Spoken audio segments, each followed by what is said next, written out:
So right now, Dibao has been expanding but also shrinking in its population coverage.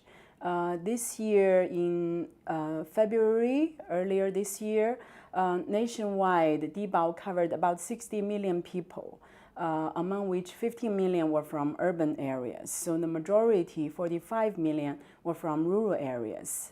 However, if we calculate it as a percentage of the population, it's not huge. So in urban areas, only about slightly over 2% of the urban population are currently Dibao recipients, and 8% from the rural population are Dibao recipients. So the population coverage has been declining over the recent years. Dibao benefits, that is the amount of cash assistance people are getting, have been increasing over this period in both urban and rural areas. That is a great thing.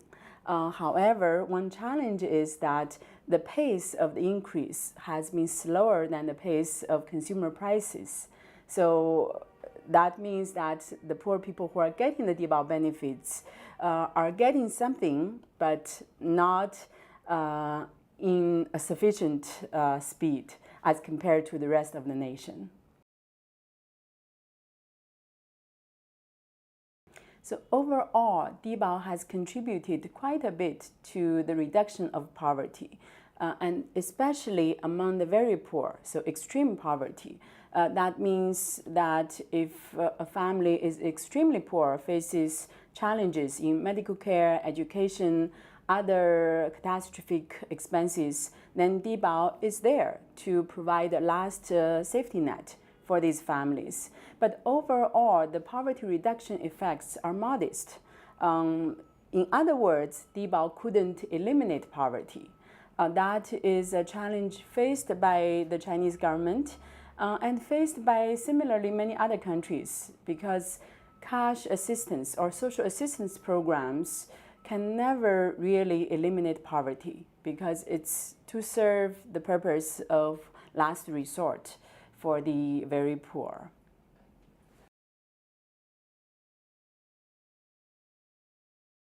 How to make Dibao more effective in combating poverty remains a challenge.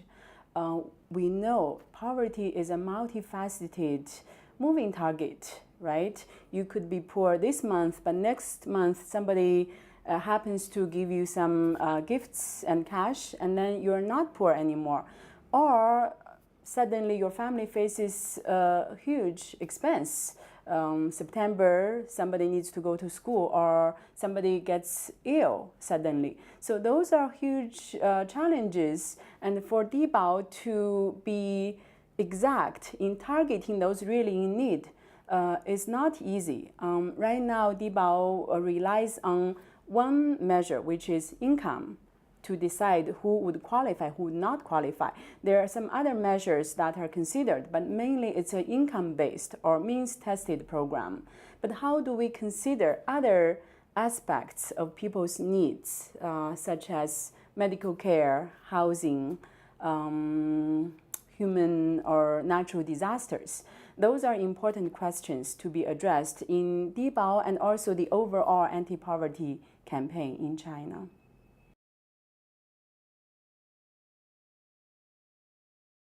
The first thing to do, I think, would be to improve the Dibao assistance level and also enhance its coverage, because right now it's being diminished to a very small program, and that's not sufficient.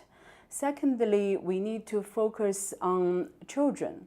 Right now, Dibao, of course, everybody who has the need qualifies, but what about the children who will grow up in these poor families? Whether their long-term trajectories would be affected if we intervene early during their early years, whether they could have a better life chance. I think international evidence has shown that that really works. And how do we incorporate that into the Dibao system or the broader social assistance system in China is a very important consideration.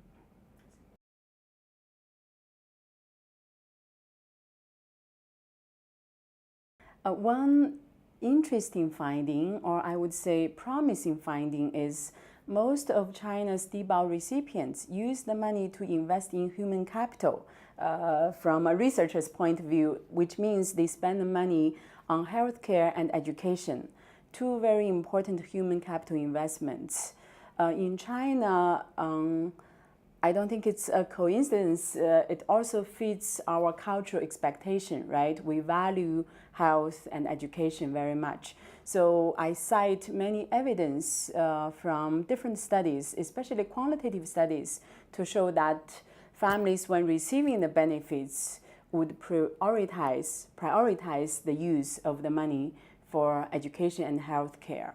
At the same time, that also showcases there's more to be done in providing support in healthcare and education to families in need.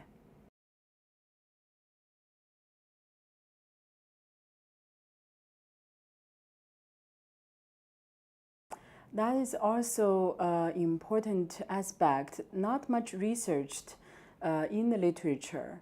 So we used some new data to look into this. And unfortunately, we found that many Dibao recipients tend to be feeling stigmatized, lonely, isolated from especially their former colleagues or contacts.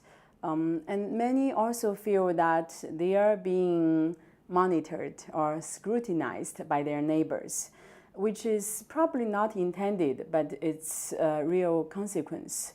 Of course, this is not strictly causal in research language, but we see a very strong correlation between these two. One thing we observed using time use data is that Dibao recipients, compared to their peers who do not receive Dibao but are also from low-income backgrounds, they tend to spend less time on leisure activities, going to a movie, hanging out with neighbors, or doing exercises in a public park. That could be worrisome, that they are receiving the cash benefits but may not be feeling happy or optimistic or even belong to their neighborhood or society. So hopefully in the future, this aspect could be considered.